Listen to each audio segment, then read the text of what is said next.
ইঁচড় রান্না করবো। তো ইঁচড়টা ভালো করে সিদ্ধ করে নিয়েছি। আর দেখো এখানে দিয়ে দিচ্ছি জিরের গুঁড়ো, গোটা জিরে, আর দিয়ে দিচ্ছি তেজপাতা, দিচ্ছি মশলা করে দিচ্ছি পেঁয়াজ, রসুন, আদা দিয়ে দিচ্ছি। কতটা তেল ঢালে হালকা করে দিচ্ছি হলুদ,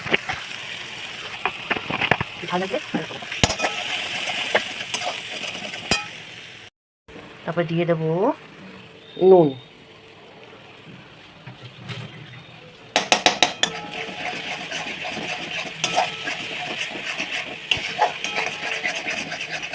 যতক্ষণ না তেল ছাড়বে মশলা কষাবো। একটু চিনিটা স্কিপ করে গেছি, কিন্তু চিনি দিয়েছি। একটু মিষ্টি দেবে, কারণ একটু মিষ্টি লাগলে রান্না স্বাদ হয় না।